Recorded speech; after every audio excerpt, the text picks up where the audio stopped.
রথযাত্রার দিন কাছে, তাই রানী রাজাকে বললে, চলো রথ দেখতে যাই। রাজা বললে, আচ্ছা। ঘোড়াশাল থেকে ঘোড়া বেরোলো, হাতিশাল থেকে হাতি, ময়ূরপঙ্খী যায় সারে সারে, আর বল্লম হাতে সারে সারে সিপাই শান্ত্রী। দাস দাসী দলে দলে পিছে পিছে চলল। কেবল বাকি রইল একজন। রাজবাড়ির ঝাঁটার কাঠি কুড়িয়ে আনা তার কাজ।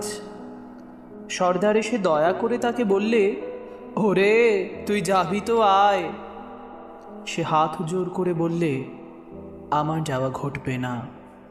রাজার কানে কথা উঠল, সবাই সঙ্গে যায়, কেবল সেই দুঃখীটি যায় না।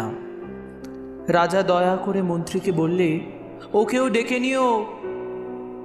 রাস্তার ধারে তার বাড়ি। হাতি যখন সেইখানে পৌঁছল, মন্ত্রীটাকে ডেকে বলল, ওরে দুঃখী, ঠাকুর দেখবি চল।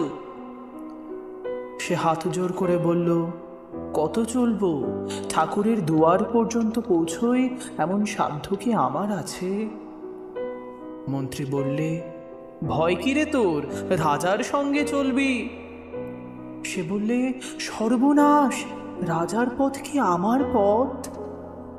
মন্ত্রী বললে, তবে তোর উপায়? তোর ভাগ্যে কি রথযাত্রা দেখা ঘটবে না?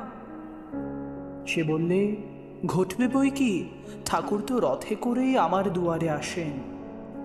মন্ত্রী হেসে উঠল, বললে, তোর দুয়ারে রথের চিহ্ন কই? দুঃখী বললে, তার রথের চিহ্ন পড়ে না।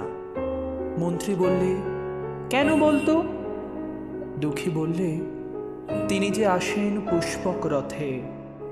মন্ত্রী বললে, কই রে সেই রথ? দুঃখী দেখিয়ে দিলে, তার দুয়ারের দুই পাশে দুটি সূর্যমুখী ফুটে আছে।